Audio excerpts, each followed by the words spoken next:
Udsuke Industries, une grande société basée à New York, est actuellement en pleine réunion annuelle de son conseil d'administration. Un membre du personnel présente aux administrateurs leurs réalisations remarquables, notamment des ventes sans précédent et une flambée du cours de l'action. Bien qu'il s'agisse d'une nouvelle fantastique pour tout, le président de l'entreprise, Warren Udsuke, semble quelque peu perturbé pour une raison inconnue. Dans une tournure choquante, il tire une dernière bouffée de son cigare et accomplit l'inimaginable depuis la fenêtre de son bureau. Malgré cet horrible incident, le vice-président de l'entreprise, Sidney J. Musburger, reste imperturbable.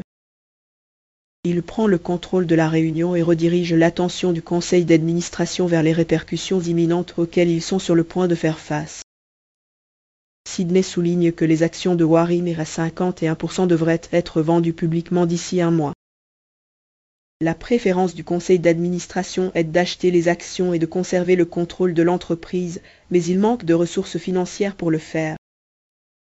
Cela est dû au cours élevé des actions résultant du récent succès de l'entreprise. Par conséquent, Sidney propose un plan visant à baisser le cours de l'action et à le rendre plus abordable. Son plan consiste à embaucher un manager inexpérimenté pour prendre toutes les mauvaises décisions. Pendant ce temps, nous rencontrons notre protagoniste, Norville Barnes, récemment diplômé en commerce. Il arrive à New York dans le but de trouver un emploi et de faire fortune. Norville estime qu'il a la perspicacité et la détermination nécessaires pour devenir manager. Cependant, il risque d'être rejeté car tous les emplois nécessitent 5 années d'expérience. Découragé, il entre dans un café et, tout en sirotant son verre, il lit dans le journal l'existence d'une société florissante nommée Udsuke Industries. Cela lui donne une lueur d'espoir et il se dirige vers le dit endroit. Dans la scène suivante, Norville arrive chez Udsuke Industries et parvient à se faire embaucher comme commis à la salle du courrier. Le département reste submergé de responsabilités exigeantes et offre des salaires bas. Cependant, Norville n'a d'autre choix que de l'accepter. Peu de temps après, un membre âgé du personnel apporte une lettre bleue confidentielle et très importante à la salle du courrier. Il a été envoyé par nul autre que Warner juste avant sa disparition. Norville se retrouve au milieu d'un tourbillon d'affaires. L'histoire se déroule alors qu'il navigue dans le chaos. L'histoire de Udsuke Industries continue.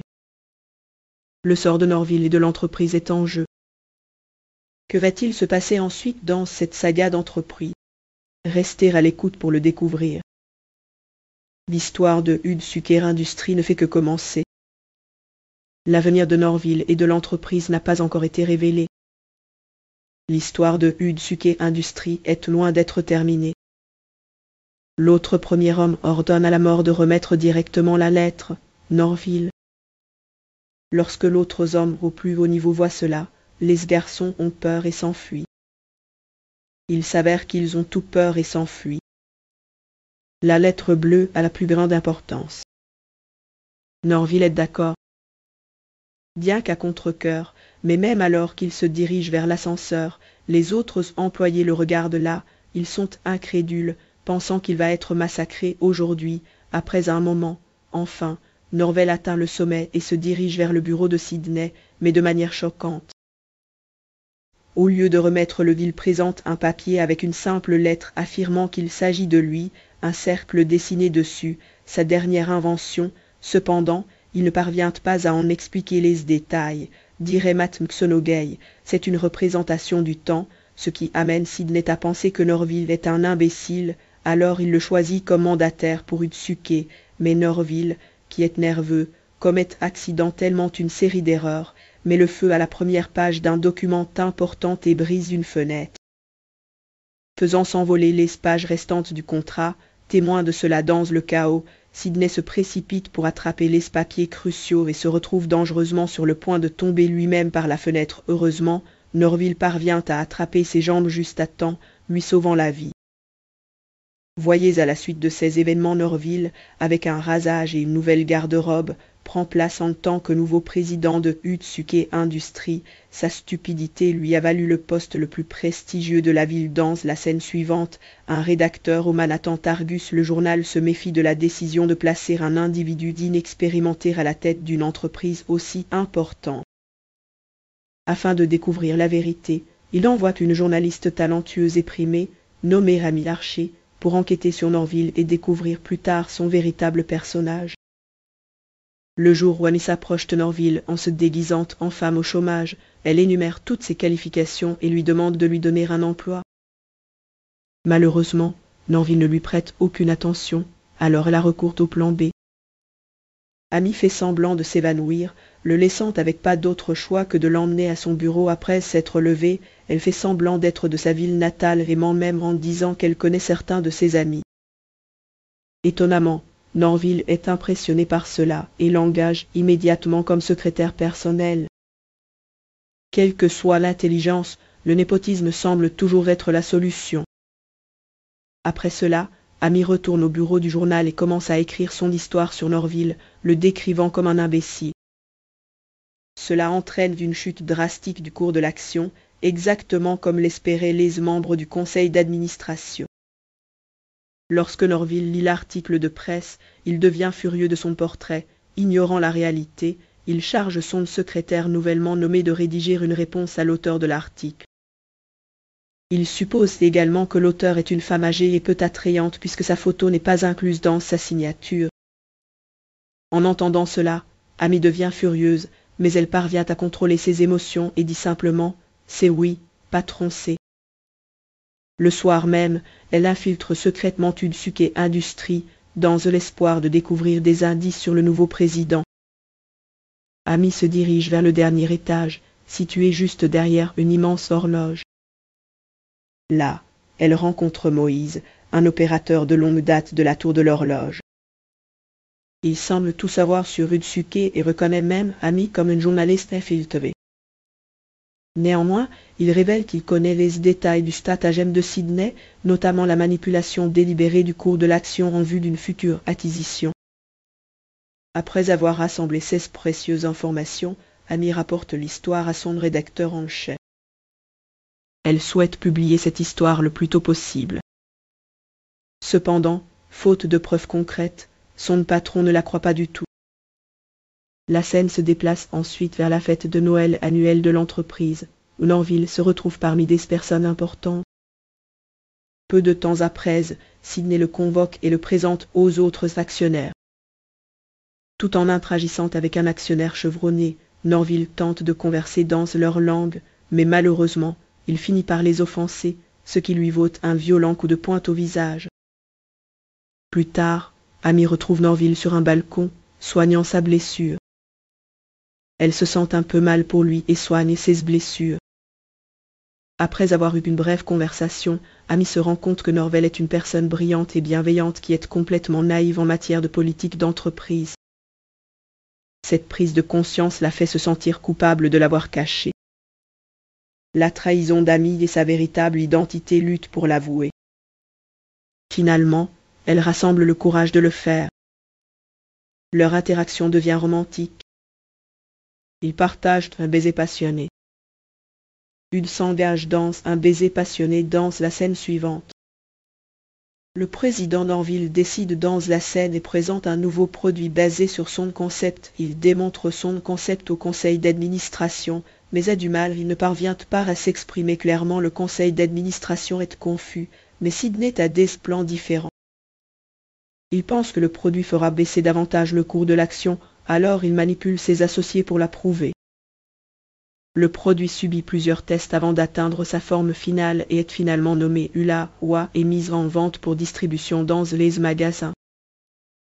Dans les premiers jours, le produit est confronté à un échec complet en raison de son obscurité, ce qui entraîne une réduction d'esprit dans les magasins. Malgré ses efforts, jours après jours, le produit reste invendu, ce qui amène les propriétaires de magasins à jeter les articles dans la rue en les offrant gratuitement. Un jour, un enfant découvre le hula-hoop et commence innocemment à jouer avec.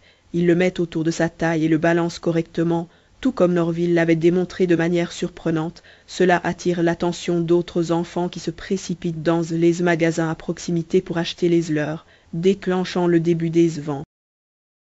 Au fil du temps, le produit gagne en popularité, devenant un jouet bien aimé non seulement parmi les enfants mais aussi parmi les sners. Le hula-hoop perturbe le marché, attirant l'attention des médias et des interviews avec Norville. Il reçoit même un appel de félicitations du président de la nation, saluant son idée ingénieuse. J'allais jouer au golf aujourd'hui, mais maintenant je vais plutôt faire du cerceau. Cet immense succès se traduit par des bénéfices substantiels pour Udesuke Industries, provoquant une hausse du cours de l'action à des niveaux sans précédent. Malheureusement, cela crée des problèmes pour les membres du conseil d'administration qui avaient vendu de la majorité de leurs actions en supposant qu'ils puissent les racheter à un prix inférieur. À mesure que le succès grandit, Norville devient arrogante et indifférent, tout comme un homme d'affaires tiki. Un jour, a mis le défi dans un accès de fureur, exprimant son mécontentement face à son choix de licencier 80% des employés. Elle semble avoir développé des sentiments pour lui et le supplie de réembaucher le personnel. Cependant, Norville la rejette carrément, déclarant qu'il peut faire ce qu'il souhaite. En entendant cela, Amy explose de colère et quitte son emploi. Norville n'essaie même pas de l'arrêter. Au bout d'un moment, un opérateur d'ascenseur enthousiaste s'approche de lui, affirmant qu'il a une nouvelle invention. Il présente sa création qu'il nomme la paille courbée, mais Norville le rejette simplement sans lui permettre de se justifier. Plus tard, dans la nuit, un concierge de Udesuke nommé Aloisu découvre la véritable identité d'Amy et en informe rapidement Sidney, qui à son tour la révèle à Norville. Le vice-président révèle qu'a mis à rédiger un article contre Norville et que malgré l'heureuse tentative, le journal Argus tient à l'imprimer, ajoutant au dilemme que l'opérateur d'ascenseur qui a été licencié plus tôt à l'aide maintenant que Norville lui a volé le concept du hula-hoop. Sidney souligne les erreurs de Norville et partage un proverbe selon lequel un homme d'affaires ne devrait jamais employer un condamné et ne devrait pas offrir de secondes opportunités. Il affirme que Norville, malgré une hausse de courte durée, est destiné à une forte chute, indiquant qu'il quittera bientôt Udesuke Industries. Cependant, il est révélé que tout cela fait partie du complot du membre du conseil d'administration visant à expulser Norville du entreprise. De plus, ils engagent un psychiatre qui déclare que Norville est mentalement malade et recommande de l'interner à l'hôpital psychiatrique local. Le conseil d'administration estime que la nouvelle de la détention de Norville dans un établissement psychiatrique fera sans aucun doute baisser le cours des actions, leur permettant ainsi de reprendre le contrôle de la société. Croyant que tout espoir est perdu, Norville se rend dans un bar et commence à noyer ses chagrins dans l'alcool. Quelques instants plus tard, Amy s'approche de lui et exprime son regret de l'avoir trahi. Elle demande une seconde chance de se faire pardonner, mais Norville s'éloigne le cœur lourd, brisé par la trahison. Plus tard, il monte au sommet du bâtiment et réfléchit profondément sur sa vie.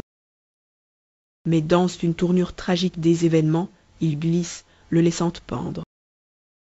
Aloisu le repère dans une situation dangereuse, mais il observe simplement avec indifférence la prise de Norville qui échoue et il tombe du bâtiment.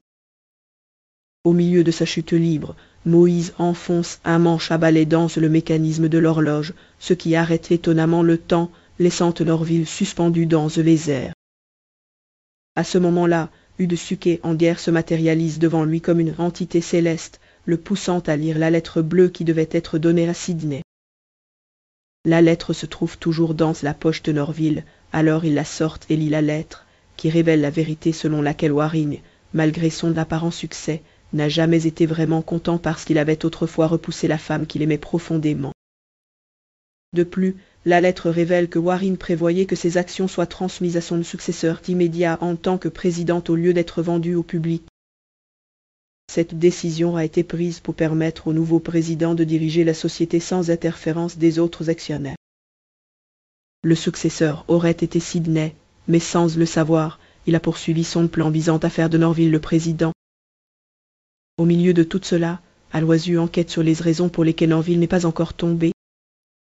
Il remarque Moïse en bas, et les deux s'engagent, dansent une bagarre pendant leur bagarre. Le balai est délogé du mécanisme de l'horloge, provoquant la chute de Norville, mais Moïse agit rapidement et donne un puissant coup de poing sur Aloysius, faisant voler son dentier danse le horloge, arrêtant à nouveau son mouvement.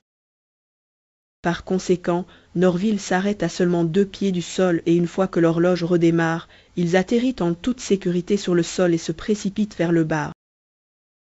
Là, il partage sa joie nouvellement retrouvée avec Amy et les deux finissent par se réconcilier. Le lendemain, Norville donne la lettre bleue à Sidney en réalisant qu'il aurait pu acquérir toutes les actions gratuitement. Sidney perd la tête.